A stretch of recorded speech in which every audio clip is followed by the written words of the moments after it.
Souci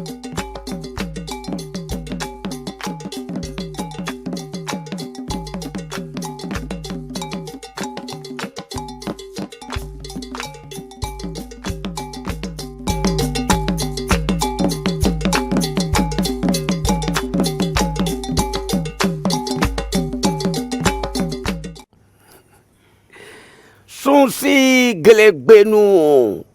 souci glegbenu a konkale. Bodo nyonsi moni beyi nyonsi mi meti tengbe bene tolotole bi pakpata na mile gafonado. Mero a yije, c'est vous, mero depe. Moni beyi jonjoja, do nyonsi me souci me. Epen vi moni do dogo melorun na mile gafoname do be maru winwano dogo lome. Ogan o. Bon, mingo wa ganji se numo ejero. Mido kudo segla dakpora boyegi. Numo eyi gbone. Eyi mido mi modo ni omle runle gi. Gido mudo. Le nu wiwa mi tomboni bayi balagada. O ganku bo mingo wa sinyawan. Lo do ami tegbe do mudo. Ayi to sama pe bo ayi to no ma jewa. Ipen kudu pe asan pe na je dandan. Bon, ete ka na son bo. Mau balagada ma fun do da ga. Ba sana do pe bo mile to goya ina ve upele yin ma ogbe fon me jane made o gbe mi na do fifon ndo wiwa ganjiro glagada lo tin apawe mile runle ki bibele le gbon ni mo mile runle ki ni mo yan gbon to ko tin apawe o o ko ma do sani ko wa walai popo mi ta mo gbe to ge o mina ki lo o ko tin sendi mo ejere do mina kenu pade go ndi a oni fun an bonde tu forme mi tro yo mina ki lo nuene fo mi mana gon awon ma ti an gon ni ma igun gbele wa mi na kenu pado o gbanja mi ton fofo gen yo gbanja mi ton fofo gen yo mi no mo mele no wa ru gen no du da gbode gande me do na me na no ganji ti an pa we o ye na bon mi ina kenu pade go ndo ye si me na pa woni ya ina o kenu pade go mi fo fe de teme to me send mo e jere do e ga di jana ma do mi kilo mdo uno gama gbeyon e londo pa kan ke go gbang gbegbe di sa mathematique yo mi na moins tite gbese mo e jere do mi fo fe de temi to me lo do ami te gbedo mo ra ta kin ja fin tite ko ajora le bi pe mi wa mi to me boy ko pe me se mo e jere do mi le ki pon do mo no yin lo chu ke gbele pon wa de pe mi to mo lo di te u gan do lo ran mo do bi ile ko ile di te u gan lo no gbe ni tegbe do mo do lo di te u gan e pe ni yan ke o soji o lo di te u gan ma o gbon o do ni lo di te u gan amodede ai o era gba lo sadu gbangban gbegbidi fon gbega elogadu oyin o wa dede mi na mo e ma chon gobi lo san go wa eyin ajama wa ole mi le fun le mi na mo do gbe yire nu ajawe de Como? Pero caro. Àwọn tó bra o yen. E o do ade ti bra anti bra. Aye ba ki aloji wa yi. Bra o yen. We chon gobi. Yeah. Chebono ya bia jawe abi qualifié. Ni ma ndo han jiwe ya. Àwọn je wa. Àwọn no na do we. E de la dollar. Apon je o. Amado pa. Ntawe. Apon je o. Negbo me go sin no ne tan le yo. Lo do ne. Ko gbe ni ona ga to. Lo do ne tegbe do mu. O visu mo ma ndo si tan di wa. Ma so do mo de kere o ya ko. Ko ma do ko jo. Mo ko ke la me sin gonu idenu mo to le. To gbe nu do poro mi tan le mi kudo sansan. No wa mi tan gbagada. Kan ko nu gbo ile ko na gbe tegbe yi lo si gbegbe le yo. Mi me wele mi ko wa ganji mi ga tun le yan mi tan tenu o le yan do gbe ko ne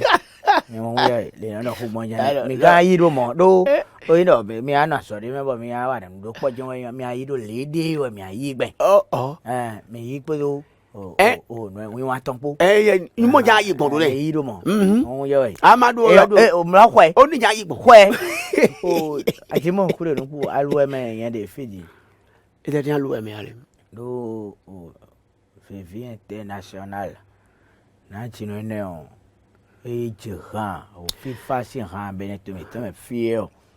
te yi gbon yo ye o ma fo fe ma ma lu me no mi na kenu pade go amro la me ku ya mi o amro la me ku ya mi o kuna ya yi o ya yi do gbetojo na gbetojo na oku ne na nko na ba yi do no je mi odo yi Odi ne ai. No je mi odo yi me o le vin a été déjà tiré. Il faut que on ne peut que boire. ata lo yugo nu jamianu mina kere pate go disel mo e jere do fo fe oh e me ponto mi fo fe mo ki do mo to go jine mi yan gbangban gbegbedi oko ma do ye sande go wa me mo ndo mo lo ji o e jana do lo mina mini do yan to go ji am bonne di forme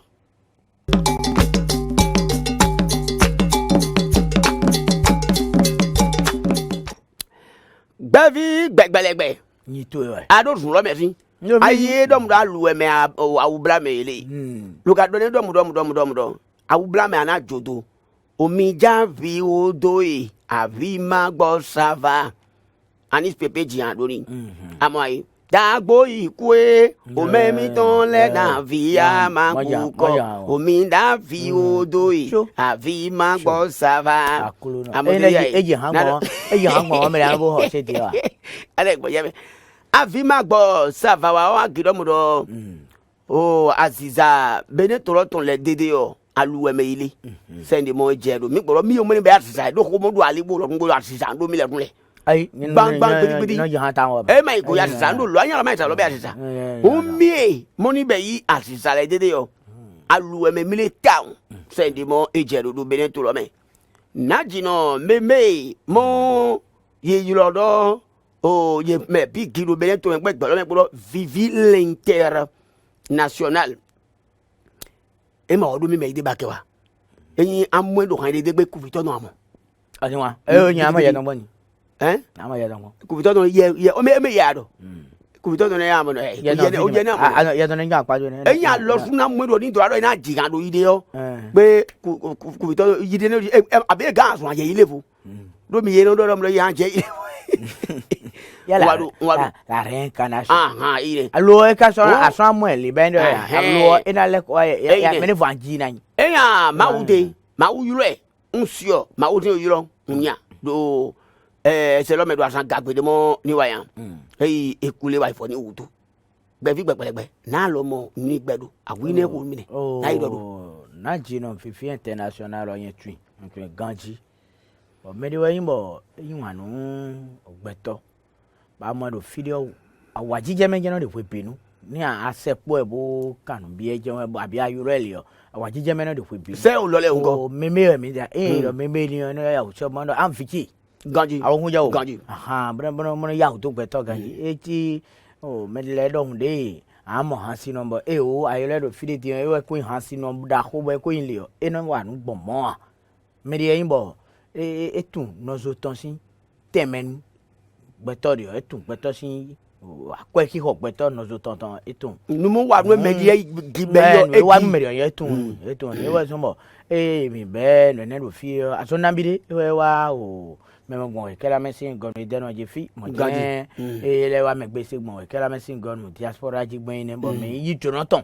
mi do ho gege wo nenu ma me de bo dai huan no le kule afo wa fatron kwanton go to me fene o no yo han fia mi bo fene lo dala konje no kan mo ton le bi bodo le akulon gbero to we kodo gbero mo bo ayin gbeto bojo ape me fi jo yin bonu asan jije ba ko jije we bonu sun jije we o gbeto no agbin fi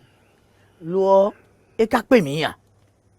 na jino ne de nu wa ton le no yin gbe yo e pe mi ba do le o na jino wa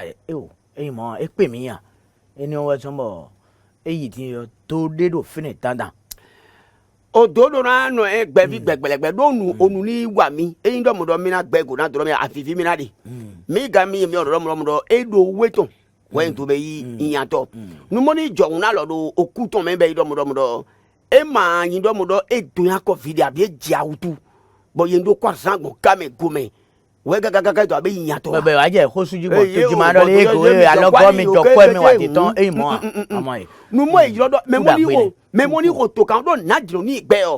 o hen to mo jile o nu mo na wa do fifa ni to bi o to me o e ti ji abi voride wa se ya egbe no clear lepo ye ti egbe ni akan bo nde ton gbe je kan clear be lo de to ye gbatan ko be de to me inu clear en clear e ni egbe no clear lepo dandan se mo je do e mi le fe bo créer we mi so da ijo gbe mi we clear e ni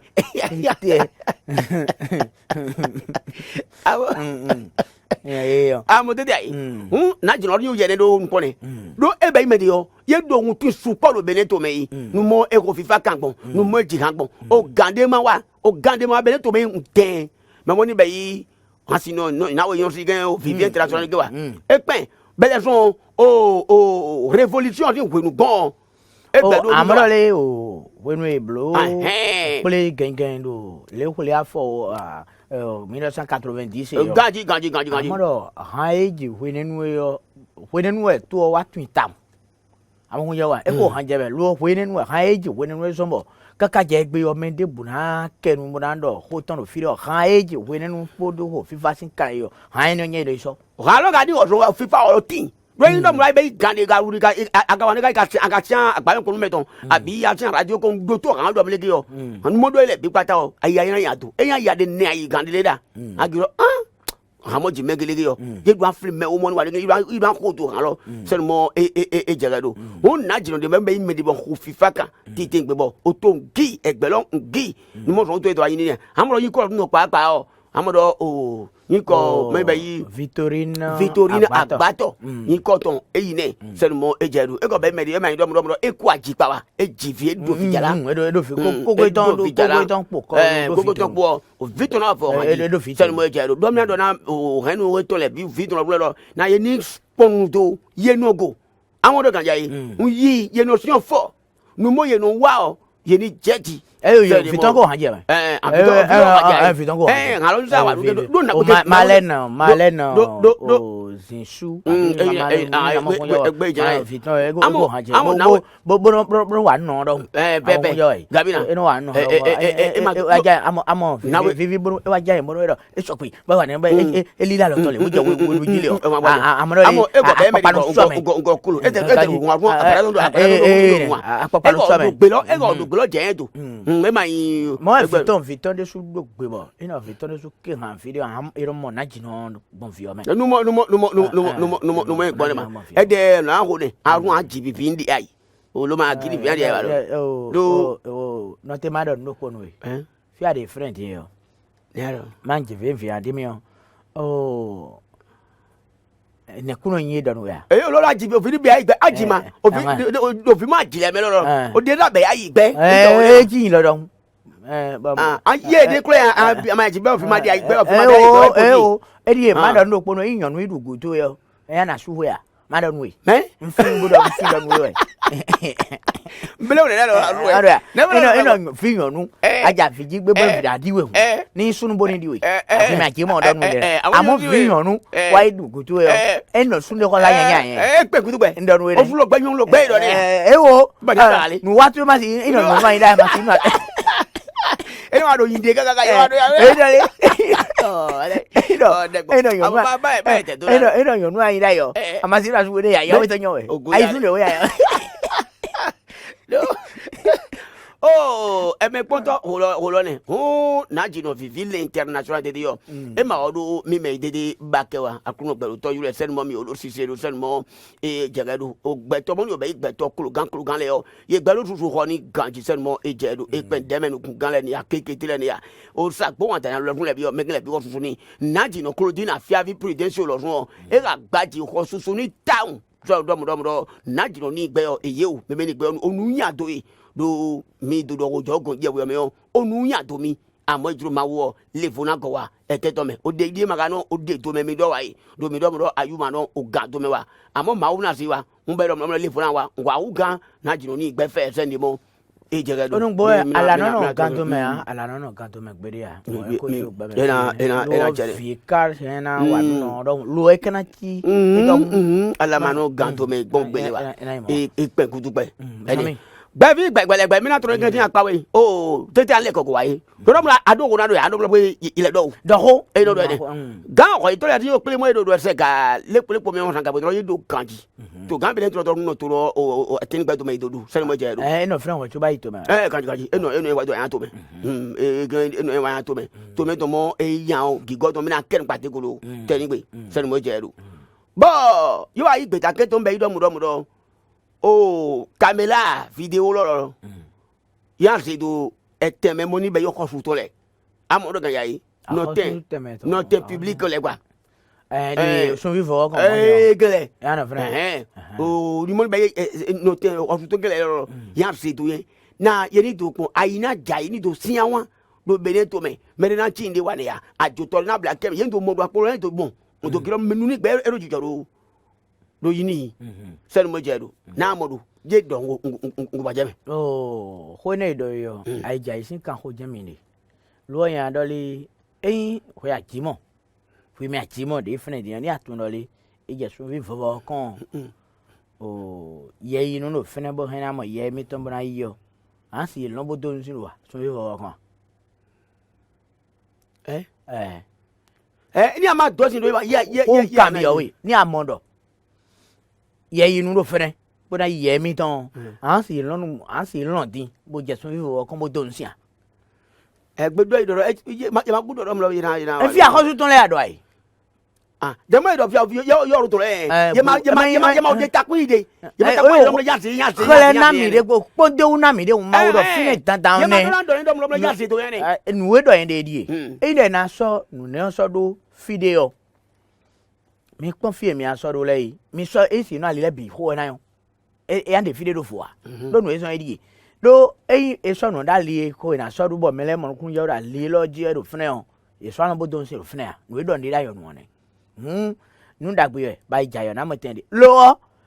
mi ye o mi de wena no ye o kan lo na poma do nu le nkan ton ye ndo le din abi ira se ye yin do fine but not e pono so atole de ton yo e hen na no ku e ton gbe aso atin ton na do ye o mo se do ya kambe de fo fine oni jina be ma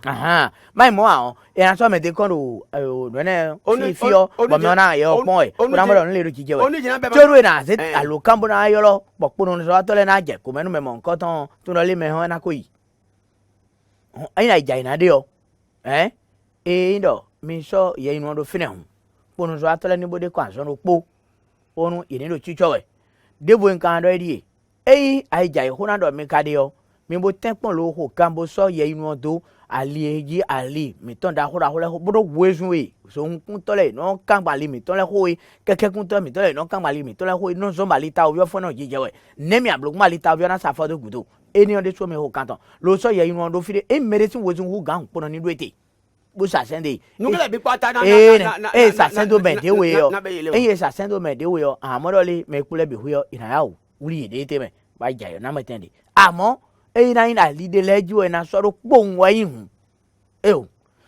mi kan le so da lide foji yo ali ego sin ku tonu wa yapo me yo mi ni ta me do ali ni lo bonu mi na so ponu so aten de so do film nkan tan bo wezu e kan de sin tan bo jawe yo ye no de ya ko mo se do brand do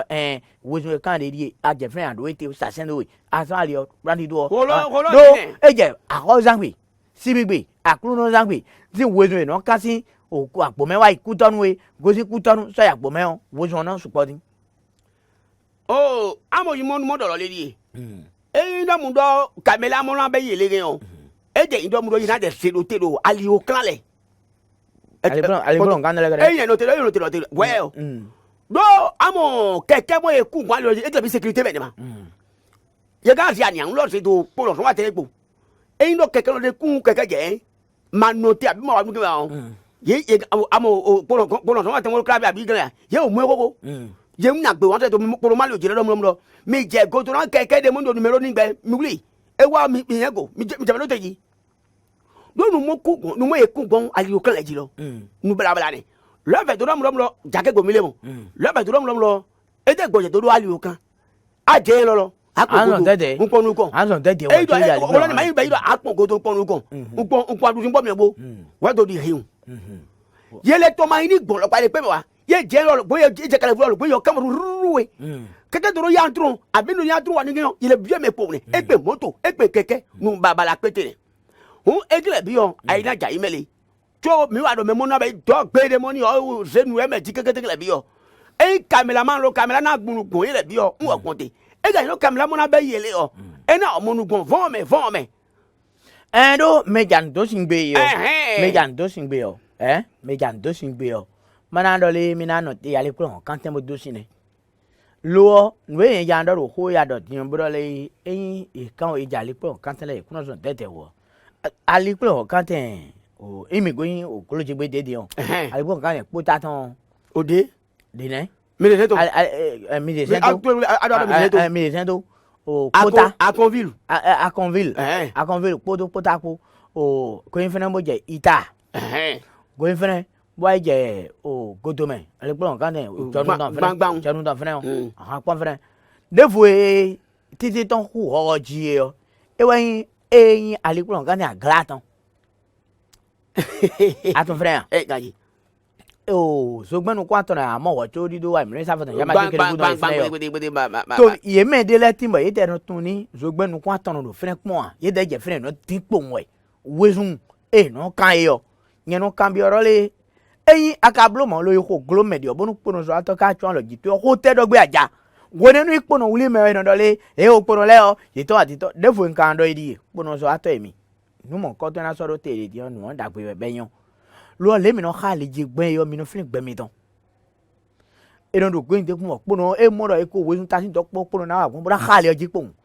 me yin me lo do we sun mo kan don kan yo e ye ko tun lo le nu gbegbele wa mi re e so gbe nde ku e nenu a e han na ku glo mi no pon le do gbe mi de ko to cho mi e o nde ma dona jo no jo ne ba e bayi o mi la to gbe na che pa be ne tro ton tra la to gan Patrice que ma 30 ans do ni ne mo de ton mi le gele yo ni ne mi ga mi e ne mi do ye jeje do mi o validate ngo na pe be lo yin na be lo ron ye be lo ron mi ma di ke mi ni wa be po wa be do mi wa di do mi lo ye o kamila de pele o mi de pele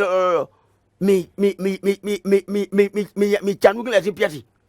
mi de ma mi chanu gele ti piati we do be from meton mbero mi bele lo gbe mi bene send mo eje do hojo me do mi gbe bi gbegbe mi na le foji gbe ta kin le kuro yo yi gan we to ti pli conseil des ministres e che pa so fa do ko ni apa we yo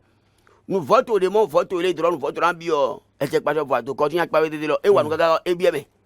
yi mo mi le ro tete yi de gbe ta kin ton be ro mo do to pon gale o de ma go du e che do ni ti gan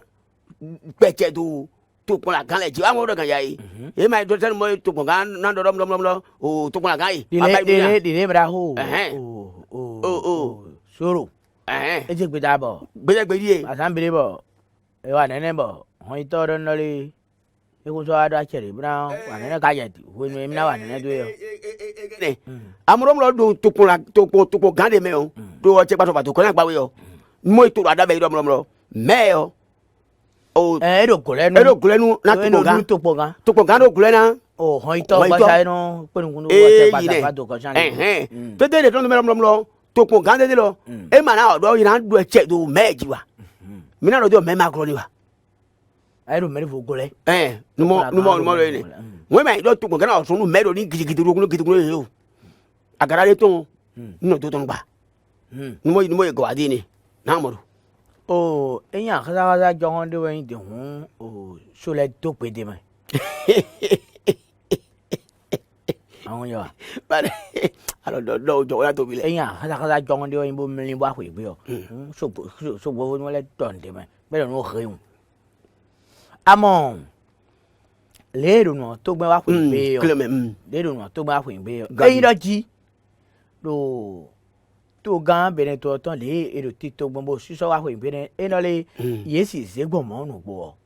eno nu na yo da che pasa fa do ko san le nu do eyin to pon la gan le mere ma ko asa do ye nu do ko de a o awa wu eton na tren asa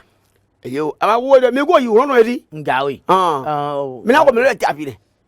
awa wu eton na tren asa bo pon la gan do pro na wa nu ejulo yi amo ejobonu wa mo tin le ejobonu o to pon la gan si gbe ta na wa won merero tentinu epodo o to pon gan pa bo ye de le wa na do wo ejobo eyin to pon gan na si to abi to pon gan na do ho de se do to pon la gan wa yan mere na ten fun bra de pe do wo jobo ho na he na je to pon la gan si to me be kan pon de so gbe abo ho do ti to yin a che pa sa fo ado ko ton wa ho ne nu o e he na do lo ma blo amo eyin do to pon la gan de wa do nu wa we zejele wu be mana hodo o tito yin ate pasa fo adoko to bo na wa nu zejele wu bonu e na ton huyan bi o to me o to pon gan o he o e na de gbedo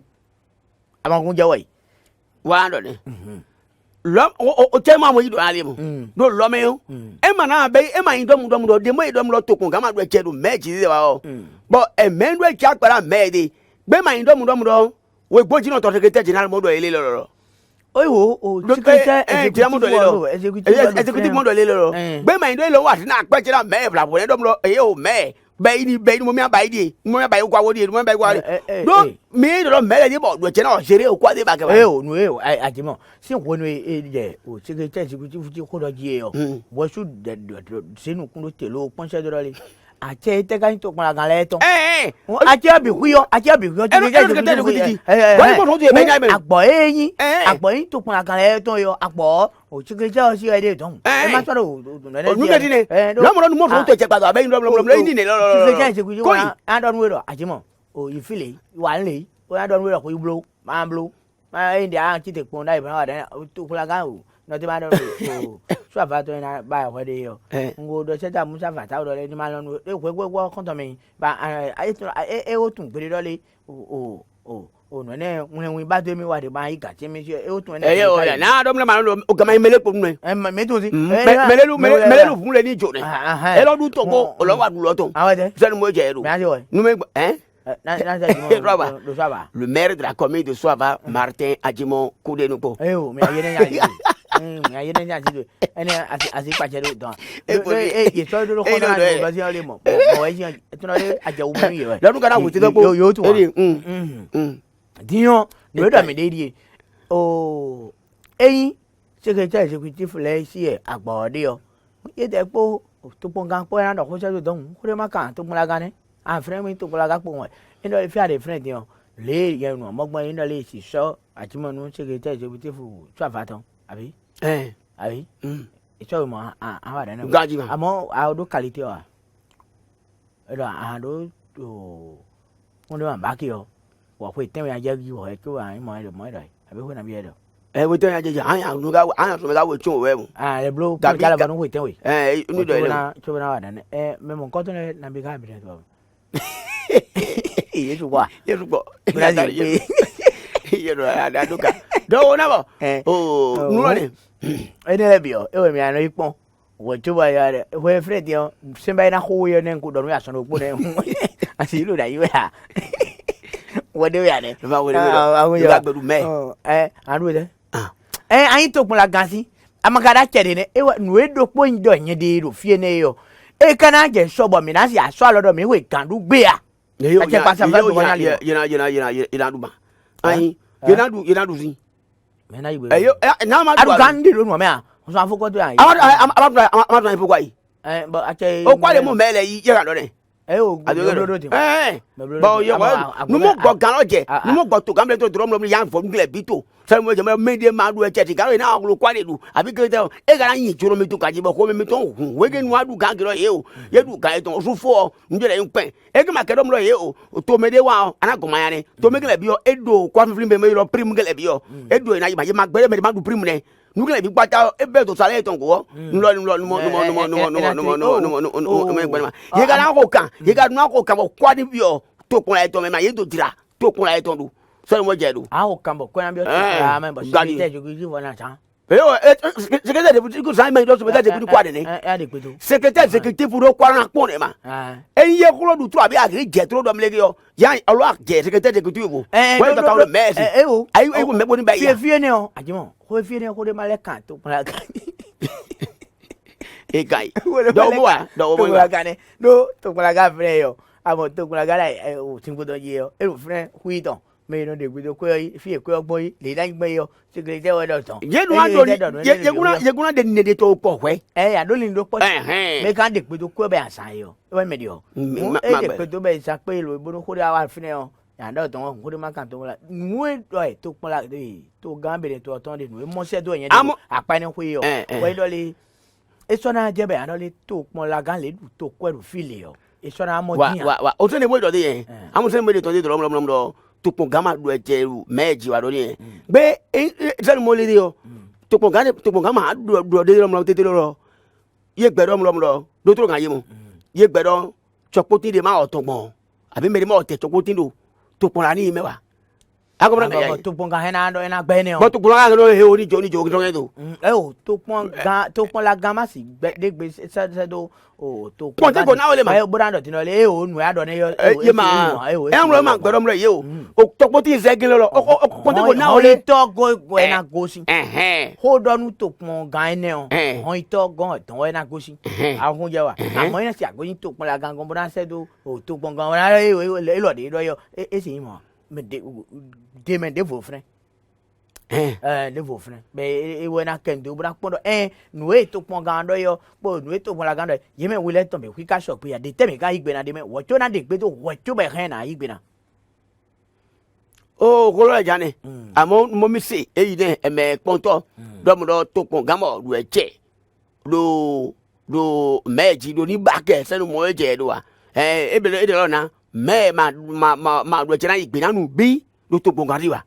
amo mo imo le mo me ma e ma lo gangame na me na igbe na nu bi do to pon gari lo gando do di gando adu to mo le ga yayi imo le de mo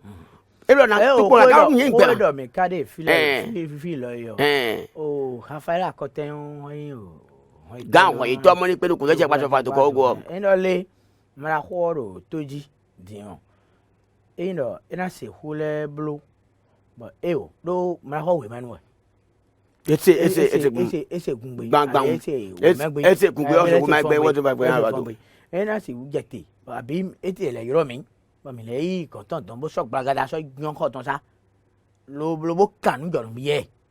be na timen do nu energy to so lo ton amo nu mo ndo to na nu ke un to ya gbangba je gbagada mi amo nu ku je mo ku je do mi de video fi le mi de mi si do bo mo ku je bra ki pepere le yo e blo mi de lo ene mi de so amo fo nu gbegba me mi apon de na igbo bo mi si hold o mo di mo te ni gbe o mi le don yo afi e juro ma gbangba gbe ni yi gbe na mi ti te gbe se mo e je do mi la kan gbe do for mi to mo mi ade we yu le we ni to wa nu ke se mo e je do e me pon to mi na to so agency o apawe o gbebi gbegbelegbe ni to kele wole po emi to fun tara to wo ni be yi do mo do ememo amuro nu ijoro no sin to ka mo de mo me yu ajo onu to sin to danu wa to gele je do sin ma ngwa bo àwọn àtún àtọ mi do le diyan nkuru to tare aro to mo gan yayi e je pa de de olo to gan be ne troton nbe yi do mo do je na se asa to lote o do ho su na àwọn àtún àtọ mo ni kuru to tame do nu gele tin àwọn mele be ya san le pepo yan se do to mu ba yin to pon la lepo eneme eye do na be igbon mi na do de do ye yo yin kanado o satilegbe mo ni be yo yin kanado sin yo zagbe ne sel mo je do but yo kan wede go na mo do o ajimo kure nupo wa lo ni igbe ma jeun ya dagbe we bo eyin kananu gbo to ba kanu pe bo wa tene do no italata we no lẹ́nu bo yin kana gbangban gidi bo edo me kudo to ta mele yo esi jo e do ton fina mo pere ban lo le ikun aho susu nu yi wa do to osin kan ho ede bo yin matin to fi ene on yin do le susu ne khonu le don e ton le ne susu khonu yi ne ede ne susu khonu yi ni ma fodo fi ene o kanu de me we gosi ye na foto ya na kwa kan de me gosi fi we ka jodo envie ejodo di ina le yen bi oro ache pa si ife ne le da kan bo so do we ma ko me lo pin kun de o carbon vi ni le ni do kun do ma jo kun do ma wo cho ba di alo sin ewo e na yon àwọn kun ja ko je me bang gidi e lo toro gbere vi ton kan e ren e na pin kun do vi ton o bo na zan ko de o carbon vi na iwe ma ko be de ba gban fi na je wo to le ko yo to tun le na zan ko de ton gban yi ene to ka kudo to tamene to kudo to tamene mi he mi kana yi vi mo ko tele da kan lo na zan ko de o bona penu kun de o ba yi na mana savo di o toju of no ti of do hwan amo ye gi do mu le mi to ku pepe o amo gbe to kanu mi gon mi mo gbe to mi to kun de egbedo ni o e ma ha o kwa mo san yele to iso ami kulo e ma isa do bi wa yi e vi na mo ni gba e be le jo o gan e ho lo ni mi be osusu wona amo susu wona o àwọn àtún àtọ ìkìlẹ̀ yo koro le gbe le e ma gan no yin kele wa mi di oro yi ofie to le ndo mo na kan yo ye sile na me na wa lo do nyonu ga mo tele ya gberu o nyen o ba no te wa nyen da yon le o le lo nu eso edi eso ma do yon nu apa ko ya lo yori ina gberu o amu gba te fne da so ku asu gbe ho de so de da so na gberu fo da so fo no fi no ndom le ma fu ado do hin lo me e na da so fi ejure bi nu we do yen ka de di me na ida ni gbeto takoro meton wa so be ma ndo le ejawe mediosin o to me no pe bo nu e ko imedio ton ba te pa kan na se do brando le na to pe nu kun do fi be na ko bi wa imo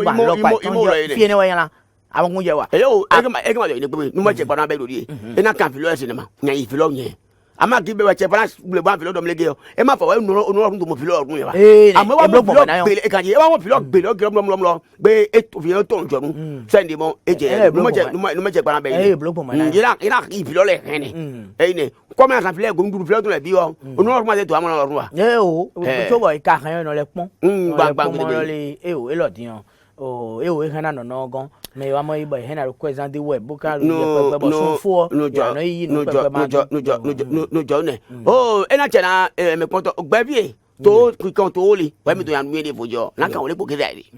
e chene o na ba iru id pe ado mo le jo gbeto le alo ganye kleme nyamo mli o wi ene cha mli o wi ene kun mo aru ya ji loge mo o ya e kan da live you na akwa live you na ikwe amu million wi ene do ko me do ni mo se jona e me moto na se jo aka be ni no te na se jo do nu so na se jo amado nu mo lo ga ido be no te jo godo na do nu akwe e wa so mo yen do nu mo gbon ka lo ga de alo kan mi to le ji be na dale na so jo do ntewu eyin do amo ko e yi ze ba ma tun me ton we abo me ma kale sa fo ton ro gan to ya ene gbon fo amo ko bo ze bo me ton ro ale na we gbon nu kan to be ro si sojo ma o gbero to ba ro yan je dokun won eyin do me ne ton we aso ti bo ale ni na pe to mi ji agbon bo je dokun wa be ni o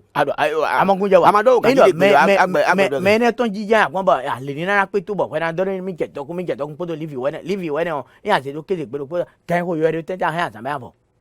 aluka we wal mana wa ado no ni awade amayan blo ado no puna wade me do medio sia le na de yo na bi aho we do amonu kunu je do mele ton e na chene amogun ya wa amo e da modole me ton yo amase ton de bo mfie nde ti on se do me mondo akwe mele ton ya untun ton de ya tun de do so ton de bo abo eni o me de masa fo ton go to ya ba san kwe ni o ina gbon fo nu lole me ro fo se bra le na we bo kwa dole mi mo kweso ba le na peto ba ton na ho ena chene o beto na hobi do mi e mondo lo dole e ma intata tu ye do tun de pelo ni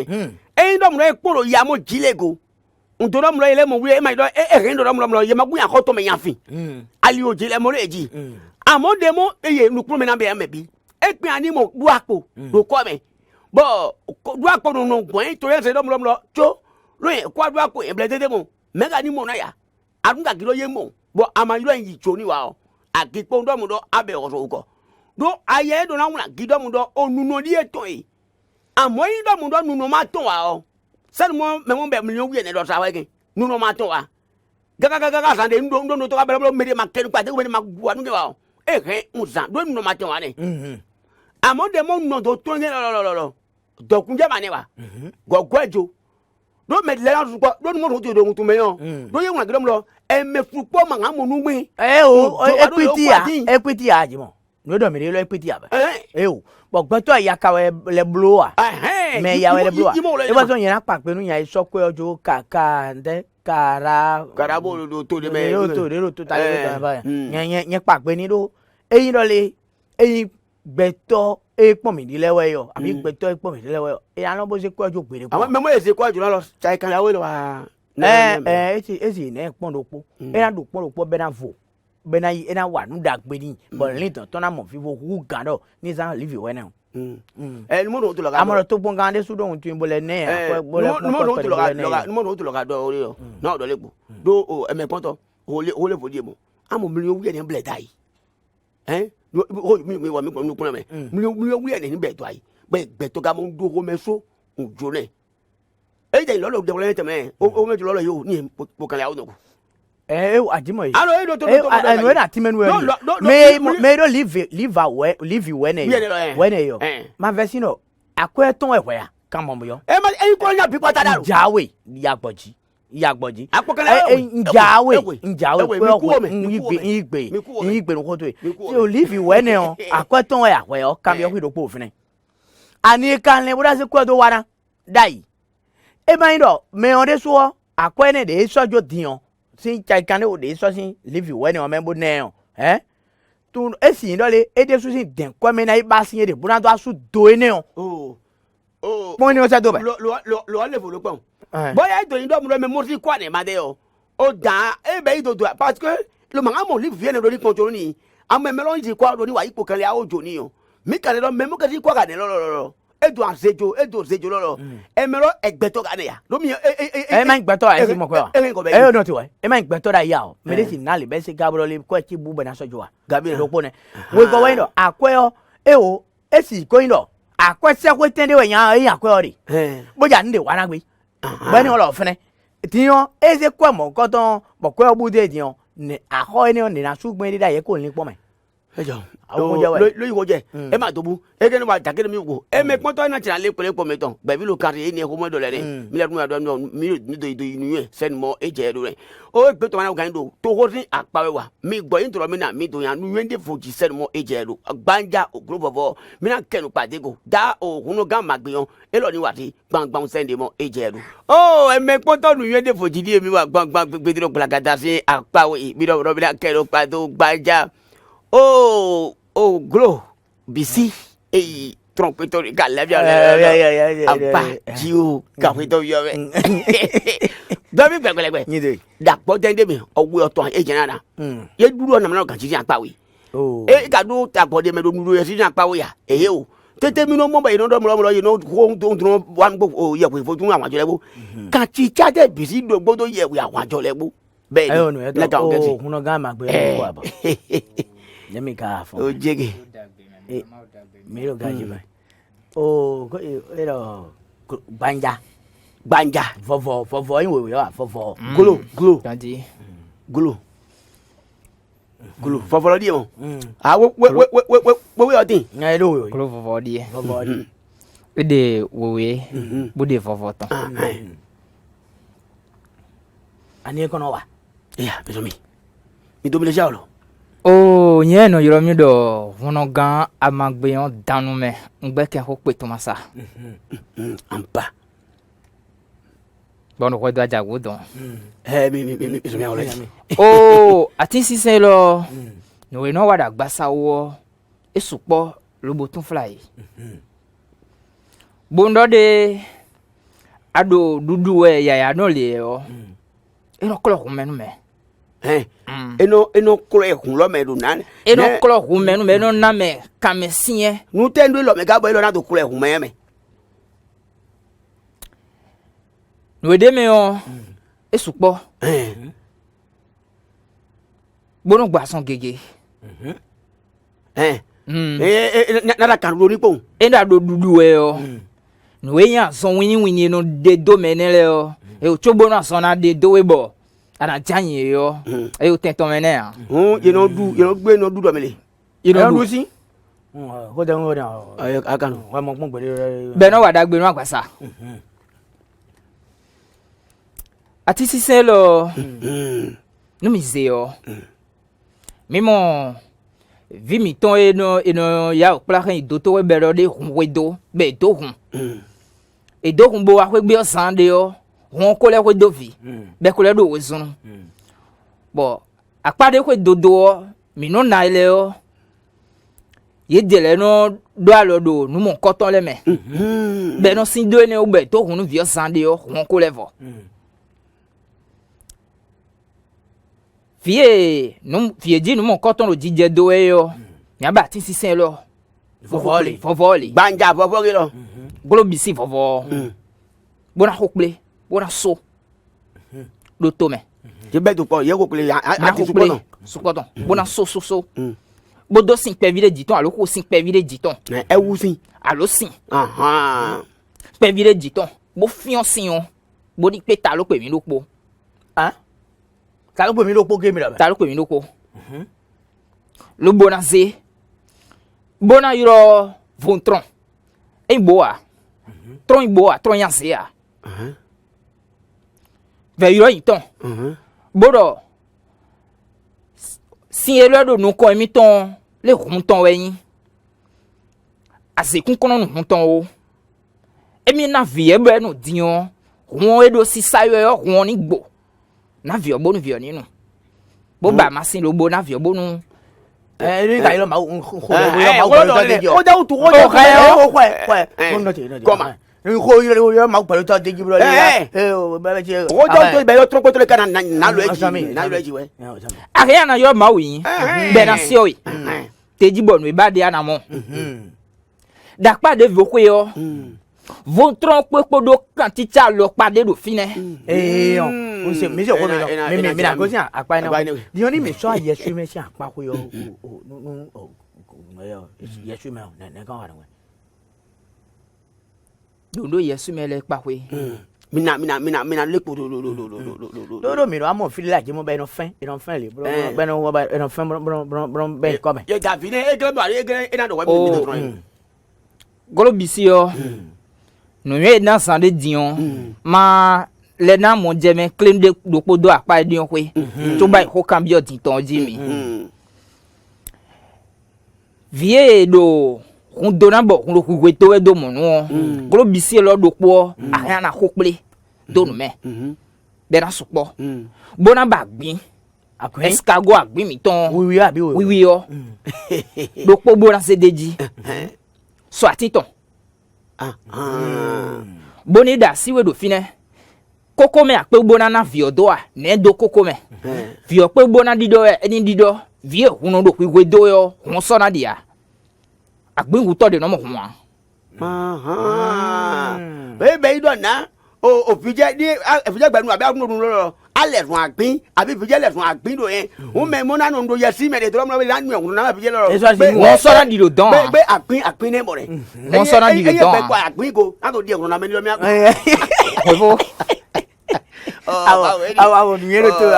E me ko to le mi mo. Le mi do na mi do lo mi sian wa glagada ko mi do yi le ko mi fe ta jamale ti. Owe o ton ko mi ne mo. O do Yesu me. Oh do Yesu me si apa ko yo.